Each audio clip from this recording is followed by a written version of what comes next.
자, 그런가 하면 오늘 이재명 대통령이 수석 비서관 3명의 인사를 단행했습니다. 함께 들어보시죠.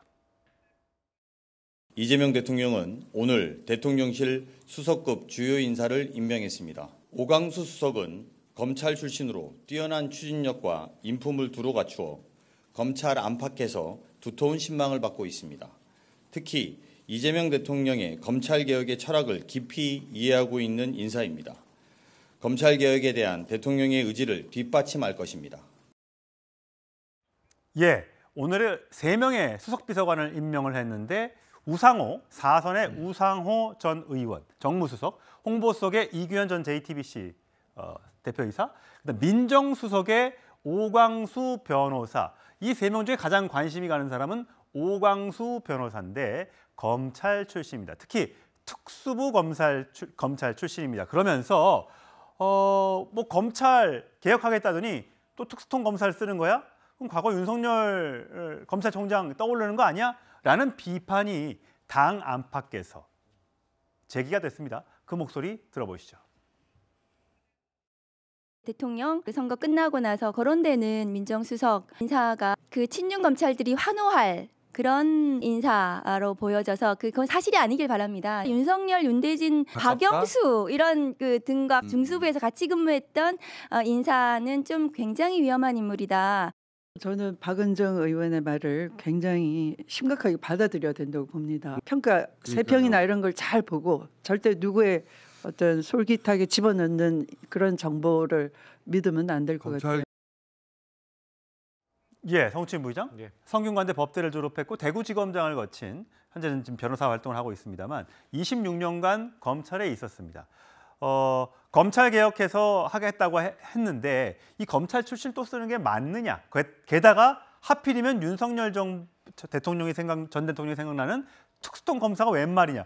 이렇게 지금 당 안팎에서 문제 제기가 있었단 말이죠. 그런데도 임명을 했어요. 어떤 이유입니까? 지금 다양한 분들이 문제 제기 주시는 것 이재명 대통령이 모를 리 없습니다. 다 알고 있는 내용일 거라고 보고요. 단순히 특수통 출신이라고 해서 단순히 윤석열 전 대통령과 함께 검찰 시절 근무를 했던 그 경력이 있다고 해서 이런 그 민정수석으로서의 뭔가 인사에서 배제될 필요는 없다고 보거든요. 그러니까 이재명 대통령은 아무래도 그런 배경들을 다 알고 있음에도 불구하고 이 사람에 대한 검증 과정에서 이 사람이 검찰 개혁에 대한 의지가 정말 있는지 그리고 실력이 있는지 그 부분 등을 다 따져봤을 거라고 생각합니다. 그런 과정 속에서 그런 우려들이 있음에도 불구하고 충분히 할 수 있다라는 결론에 이른 것으로 보여지고요.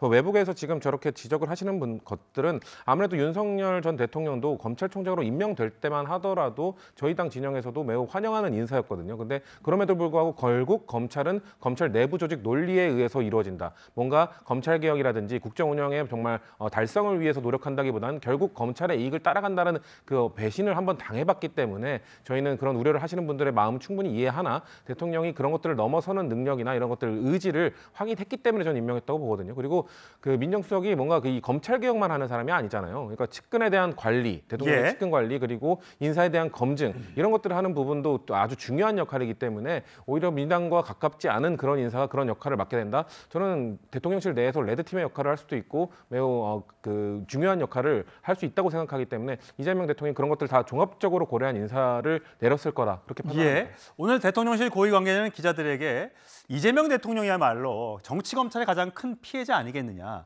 오광수 민정수석의 사법개혁 의지를 확인했기 때문에 임명을 한 거다. 두고 봐라, 지켜봐달라라는 이야기를 했습니다. 자, 김동원 대변인. 네. 그러면 국민의힘에서는 이 오광수 민정수석을 통해서 하고자 하는 일이 검찰, 좋게 말하면 이제 검찰에 대한 개혁. 하지만 그것이 아니라 어떤 사전 국면으로 간다든지 과거에 있었던 문재인 정부 당시에 있었던 적폐청산 뭐 이런 것들을 혹시 각 진두지휘하기 위해서 특수통 검찰 출신을 쓴 거 아니냐 이렇게 의심하는 겁니까? 그렇습니다. 그럴 개연성이 충분히 있다로 보는 것이죠. 지금 민정수석을 본인이 또 연수원, 사법연수원 18기 동기 동창 아닙니까? 예. 그러니까 연수원 시절부터 누구보다도 잘 아는 친구 같은 사이로 내정을 했다는 것은 글쎄요, 민정수석의 자기의 어떤 정치 철학 뭐 이런 것도 중요하지만 아주 스스럼 없이 허물없이 대할 수 있는 그런 사람을 갖다 앉혔다. 그런 얘기는 뭡니까? 지금 이재명 대통령이 스스로 얘기를 했습니다. 이건 정치 보복과 정의를 세우는 그것은 엄밀히 잣대가 다르다. 그리고 내란 그거에 대한 내란 공동 정범 포함해서 내란을 발본색월하겠다라는 그 취지의 얘기는 누차 얘기를 했지 않습니까? 그러니까 집권 초에 어떤 그 검찰 칼바람이 불 것이다라고 하는 것은 우리가 충분히 예견된 상황에서 민정수석을 오광수 변호사 본인과 아주 친분관계가 높은 연수원 동기를 했다는 것은 그런 의미에서 우려를 사기에 충분하다 하는 얘기입니다. 진정한 검찰 개혁은 뭡니까? 검사들이 정권의 눈치를 보지 않고 그야말로 공정한 수사를 통해서 이 법 위에 우는 사람, 억울한 사람이 없는 그런 게 만드는 게 검찰 개혁 아닙니까? 그런데 물론 연수원 동기라고 해서 다 배관시할 필요는 없습니다만 지금 그런 오해를 살 자초를 제공을 했다 이렇게 충분히 볼 수가 있겠습니다. 연수원 동기가 300명쯤 된다고 하니까요. 과연 두 사람이 얼만큼 친분 관계가 있는지는 정확한 파악이 되지 않습니다. 자.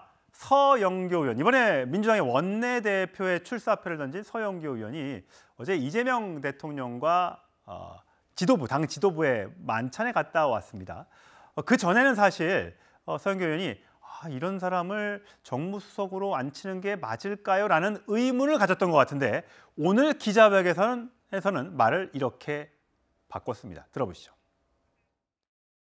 인사는 대통령님의 권한입니다. 인사의 기준은 능력과 충직, 즉 국민에 대한 충직입니다. 충분히 검토하셔서 수석들에 대한 인사를 했다. 오광수 변호사는 비용설이 있었을 당시에는 좀 우려하는 입장이셨는데 제가 우려한다 이렇게 얘기한 적도 없습니다. 그분의 실력과 살아온 부분에 대해서는 충분히 좋은 평가가 나오고 있고 충분한 자질과 능력을 갖고 있다. 이렇게 판단되었고 어떻든 윤석열과 같이 특수통에 있었던 부분을 충분히 검토되고 그리고 또 결이 다르다. 제가 조금 전에 정무수석이라고 말씀드렸는데 민정수석이라는 점 바로 잡습니다. 이랬어요. 그제는 더 좋은 사람 많이 있을 거다. 신중하게 찾으시면 좋겠다라고 얘기했는데 나 우려라고 말한 적 없습니다. 그렇죠. 우려라는 말은 없습니다. 근데 검토한 바로는 충분한 자질과 능력을 갖고 있다라고 판단을 했다라고 지금 이야기를 하고 있습니다. 어제 이 만찬 장소 저 그림 영상이 준비됐으면 사진을 좀 보여주시면 좋을 건데 이재명 대통령과 많은 분들이 한 24명 정도의 당 지도부 전현직 1, 2기 지도부가 가서 이렇게 만찬 화기애애하게 저렇게 웃는 장면과 함께 여러 사람이 앉아서 단체 사진을 찍는 보시면 정청래 법사위원장도 오른쪽에 앉아 있고 박찬대 원내대표도 앉아 있고요. 서영교 의원도 보입니다. 다양한 사람들과 하면서 어제 이 부분에 대해서도 일각에서 나오고 있는 오광수 민정수석에 대한 우려 잘 알고 있다. 하지만 내가 이렇게 생각한다라고 아마 설득을 한 모양이에요. 그래서 오늘 서영교 의원의 입장도 좀 달라진 것 같은데 어쨌든 민주당에선 이런 얘기들이 오늘 나왔습니다. 수석은 대통령을 보좌하는 자리라 임명과 해임을 자유롭게 할 수 있는 자리다. 윤석열 검사와는 다를 것이다. 막중한 책임감을 갖고 민정수석에 임하기를 일단 기대해 보겠다라는 반응들이 나왔습니다. 자, 일단 임명이 됐으니까요. 일을 잘하는지 안 하는지 국민들이 잘 지켜보면 될 것 같습니다.